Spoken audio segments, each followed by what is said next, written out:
आप देख रहे हैं धर्म शिक्षा। आइए जानते हैं आज का पंचांग। मित्रों, ओम श्री गणेशाय नमः। आइए जानते हैं रविवार 17 मई 2026 का संपूर्ण विस्तृत और सटीक पंचांग को। मित्रों, क्या आपके सरकारी कार्य, सरकारी ऑफिस से संबंधित कोई कार्य हो सकते हैं या कोर्ट कचहरी से संबंधित कार्य हो सकते हैं। बहुत ज्यादा मेहनत में लगे हुए हैं लेकिन उसमें सफलता आपको नहीं मिल पाती, या आप सरकारी नौकरी की तैयारी कर रहे हैं और फिर भी बहुत मेहनत से लगे हुए हैं लेकिन सफलता नहीं मिल पा रही। दूसरे लोगों को सफलता मिल जा रही है आपके सामने, लेकिन आपको नहीं मिल पा रही। तो आपके लिए मैं एक अचूक महा उपाय आज लाया हूं, तो वीडियो में मेरे साथ अंत तक जरूर बने रहिए। हमारा जो पंचांग का वीडियो है विभिन्न संस्कृत विश्वविद्यालय से छपने वाला ज्योतिष पंचांग पे आधारित है। तो ऐसे दिव्य पंचांग को जानने के लिए वीडियो में हमारे साथ अंत तक तो बने ही रहिए। साथ ही इस पंचांग में सटीकता ज्यादा रहती है तो आपको समय देना चाहिए। दूसरा, जानकारियां भरपूर है, संपूर्ण जानकारी है, तो वीडियो थोड़ा सा लंबा भी होता है, इस बात को भी आपको समझना होगा, है ना। जितना ज्यादा समय देंगे, जितना ज्यादा पकेगा उतना ही अच्छा बनेगा।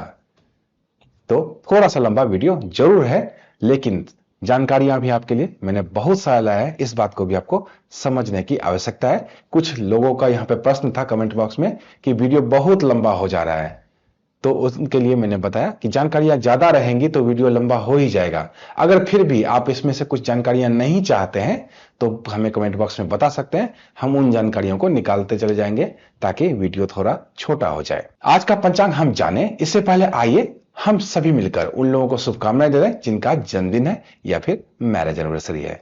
आपको आज के दिन की हार्दिक शुभकामनाएं। भगवान गणेश की कृपा से आपके जीवन के सभी प्रकार के बाधाओं का अंत हो। साथ ही साथ जो कोई व्यक्ति इस पंचांग को देख रहे हैं, यानी कि आप सबके लिए मैं आज के दिन की मंगलमय होने की कामना भगवान गणेश से करता हूं। तो इन्हीं शब्दों के साथ आइए चलिए जानते हैं रविवार 17 मई 2026 का संपूर्ण पंचांग को। आज है विक्रम संवत 2083, शक संवत 1948, कली संवत 5128। ऋतु ग्रीष्म ऋतु, आयन उत्तरायण रहने वाला है। माह की बात कर लेते हैं तो माह पूर्णिमा के अनुसार अधिक ज्येष्ठ मास रहने वाला है। अमावस्या के अनुसार भी अधिक ज्येष्ठ मास रहने वाला है, जिसे पुरुषोत्तम मास कहते हैं। और सूर्य संक्रांति के अनुसार ज्येष्ठ मास रहने वाला है। पक्ष की बात करें शुक्ल पक्ष रहने वाला है। तिथि और नक्षत्र की बात कर लेते हैं अब। तिथि आज की प्रतिपदा रहेगी रात्रि के 11:14 तक, तो तदुपरांत द्वितीय तिथि आरंभ हो जाएगी देर रात्रि में 11:14 के बाद। नक्षत्र कृतिका दिन के 3:49 तक, उसके बाद रोहिणी नक्षत्र आरंभ हो जाएगा। करण किस्तुग्न दिन के 2:25 तक रहने वाला है। उसके बाद वावकरण आरंभ होगा जो कि रात्रि के 11:14 तक रहने वाला है।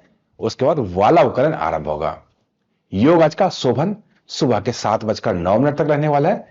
उसके बाद अतिगंडी योग आरंभ होगा जो कि रात्रि के 4:08 तक रहने वाला है। उसके बाद सुकर्मा योग आरंभ हो जाएगा। सूर्य और चंद्र की स्थिति पता कर लेते हैं। सूर्य आज वृष राशि में रहेंगे और चंद्रमा भी वृष राशि में ही है। सूर्य नक्षत्र कृतिका नक्षत्र, सूर्योदय सुबह के 5:29 पे, सूर्यास्त शाम के 7:05 पर। चंद्रोदय आज नहीं होगा। क्यों नहीं होगा? क्योंकि आज अमावस्या तिथि है। अमावस्या तिथि को आप देखेंगे चंद्रोदय नहीं होता और पूर्णिमा तिथि को चंद्र अस्त नहीं होते हैं। चंद्रास्त होंगे आज रात्रि में 8:02 पर। आइए अब शुभ और विशेष मुहूर्तों की चर्चा कर लेते हैं। सबसे पहले बात करेंगे ब्रह्म मुहूर्त की। ब्रह्म मुहूर्त सुबह के 4:05 लेकर सुबह के 5:28 तक रहने वाला है। बहुत ही उत्तम मुहूर्त होता है। सुबह के समय इस मुहूर्त का उपयोग भी जरूर करें किसी प्रकार के अध्ययन से संबंधित कार्य के लिए। कुछ भी सीखना चाहते हैं, जीवन में आगे बढ़ना चाहते हैं, तो इस समय अपने आप को दीजिए। इस समय सोए मत रहिए, अपने आप को कंप्लीट ये समय दीजिए। आप देखेंगे जहां भी हैं आप जीवन में, उससे अपने आप को बेहतर कुछ महीनों बाद ही महसूस करेंगे। ब्रह्म मुहूर्त के बाद आइए बात करते हैं अभिजीत मुहूर्त की। दिन के 11:50 से लेकर दिन के 12:44 तक रहने वाला है। यह एक शुभ मुहूर्त होता है। कोई भी नया कार्य आरंभ करना चाहते हैं तो इस मुहूर्त में कर सकते हैं। विजय मुहूर्त दिन के 2:33 से लेकर दिन के 3:28 तक रहने वाला है। विजय मुहूर्त एक शुभ मुहूर्त होता है। कोई भी सरकारी दस्तावेज संबंधित कार्य, सरकारी कार्य है तो इसमें आप करेंगे तो आपको सफलता लगेगी। गोधली मुहूर्त शाम के 6:53 से लेकर शाम के 7:17 तक रहने वाला है।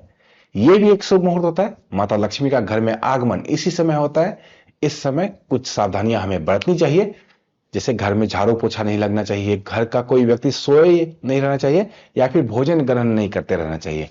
ये सब काम या तो पहले या तो बाद में करना है। किसी को उधार देने से भी इस समय बचना चाहिए। और जहां भी आपका पूजा स्थल है, व्यापार स्थल पे या घर पे, पूजा स्थल पे एक दिया जरूर जलाना चाहिए आपको। गौरी मुहूर्त के बाद प्रदोष काल की बात करते हैं। शाम के 7:05 से लेकर रात्रि के 9:10 तक रहने वाला है। प्रदोष काल भगवान शिव की उपासना करने के लिए बहुत ही उत्तम समय होता है। भगवान शिव के भक्त हैं तो ओम नमः शिवाय का जाप इस समय जरूर करें। निश्चित काल देर रात्रि का मुहूर्त रात्रि के 11:56 से लेकर रात्रि के 12:38 तक रहने वाला है। अगर कोई पूजा मध्य रात्रि में होनी है तो इसी मुहूर्त में की जाती है। तांत्रिक साधनाओं के लिए भी लोग इसी मुहूर्त का उपयोग करते हैं। आइए अब आज के शुभ चौघड़िया की स्थिति की चर्चा कर लें। आज का शुभ समय दिन के 1:59 से लेकर दिन के 3:41 तक। चढ़ समय सुबह के 7:11 से लेकर सुबह के 8:53 तक। लाभ समय सुबह के 8:53 से लेकर दिन के 10:35 तक। अमृत समय दिन के 10:35 से लेकर दिन के 12:17 तक रहने वाला है।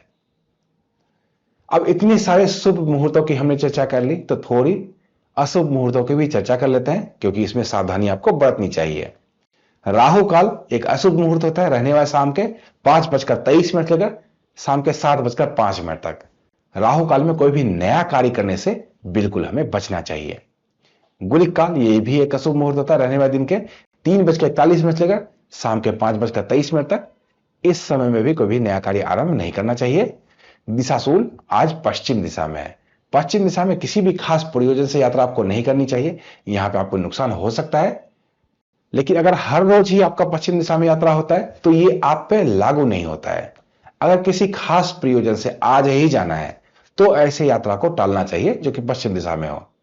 अगर फिर भी बहुत ही ज्यादा जरूरी है तो दो काम करना चाहिए आपको। एक तो नासिका का जो भी स्वर चल रहा है, नाक में जिधर से सांस ले रहे हैं आप यात्रा करते समय, उस पैर से को मुख्य द्वार से पहले निकालना है और अपनी यात्रा आरंभ करनी है। साथ ही आज का जो शुभ खाद्य है वो पान का छोटा टुकड़ा भी अपने मुंह में रख लें और अपनी यात्रा आरंभ करें। आइए आज विशेष क्या रहने वाले उसकी चर्चा कर लेते हैं। वक्त त्योहार में ऐसा तो आज कुछ नहीं है, लेकिन आज से पुरुषोत्तम मास आरंभ हो रहा है। रवि योग सूर्योदय से लेकर अहोरात्रि तक आज रहने वाला है। अग्निवास की बात कर लेते हैं। अग्निवास आज पृथ्वी पे है। आज हवन हो पाएंगे रात्रि के 11:14 तक पृथ्वी पर रहेंगे। उसके बाद अग्निवास आकाश में हो जाएंगे। तो ये तो थी यहां तक की बातें। अब आइए लग्न की चर्चा कर लेते हैं, क्योंकि लग्न बहुत ही महत्वपूर्ण है। किसी भी तरह का आप मुहूर्त निकालते हैं तो भी, या कोई संकल्प लेते हैं तो भी, लग्न हमेशा आपको जरूरत पड़ती है। और लग्न जो है पंचांग की रीढ़ है। तो आइए लग्न की चर्चा कर लेते हैं। सबसे पहले बात करेंगे वृष लग्न की, जो कि सुबह के 5:28 से लेकर सुबह के 7:21 तक रहने वाला है। मिथुन लग्न सुबह के 7:21 से लेकर दिन के 9:36 तक। कर्क लग्न दिन के 9:36 से लेकर दिन के 11:57 तक। सिंह लग्न दिन के 11:57 से लेकर दिन के 2:15 तक। कन्या लग्न दिन के 2:15 से लेकर शाम के 4:31 तक। तुला लग्न शाम के 4:31 से लेकर शाम के 6:51 तक। वृश्चिक लग्न शाम के 6:51 से लेकर रात्रि के 9:10 तक। धनु लग्न रात्रि के 9:10 से लेकर रात्रि के 11:14 तक। मकर लग्न रात्रि के 11:14 से लेकर रात्रि के 12:57 तक। कुंभ लग्न रात्रि के 12:57 से लेकर रात्रि के 2:25 तक। मीन लग्न रात्रि के 2:25 से लेकर रात्रि के 3:49 तक। मेष लग्न रात्रि के 3:49 से लेकर अगले दिन सुबह के 5:28 तक रहने वाला है। ये तो हुई लग्न की बात। आइए अब उस महा उपाय की चर्चा कर लेते हैं, जिसका मैंने आपका जिक्र वीडियो के प्रारंभ में ही किया था। अगर आपके सरकारी कार्य नहीं बन रहे, कोई भी सरकारी ऑफिस से संबंधित कार्य है, बहुत सारे चक्कर लगा चुके हैं, तो एक उपाय आपको करना चाहिए। रविवार जो होता है सूर्यदेव का दिन था, और सूर्यदेव सरकारी कार्यों से संबंधित कार्य आपके कराते हैं। तो आपको करना क्या चाहिए, रविवार को ही बहते हुए जल में एक लोटा ले लें। तांबे का लोटा हो तो अति उत्तम, नहीं तो कांसे वगैरह का भी लोटा ले सकते हैं। इसमें थोड़ा गुड़ डालें और अक्षत डाले और जल ले ले और इस तरह से सूर्य देव को अर्घ दे बहती जलधारा में। ठीक है, ऐसा करने से सरकारी कार्य आपके बनते हैं। अगर आप सरकारी नौकरी की तैयारी कर रहे हैं, बहुत लंबे समय से लगे हुए हैं, आपको सफलता नहीं मिल पा रही है, एक काम आरंभ करना चाहिए। आपको तांबे का लोटा खरीद के लाना चाहिए और तांबे के लोटे में रात्रि में ही जल, पीने योग्य जो जल होता है वो रखते हैं, उसको ढक के रखें और सुबह खाली पेट ही उस जल को ग्रहण कर ले ब्रह्म मुहूर्त में। एक काम तो ये हो गया। और दूसरा, उसी लोटे से अच्छे से धोकर उसे आपको सूर्य देव को जल हर रोज देना चाहिए। ऐसा आप करिए और मेहनत करिए, आपको सफलता जरूर मिलेगी। तो मित्रों, ये तो था आज का संपूर्ण व्यवस्थित और सटीक पंचांग।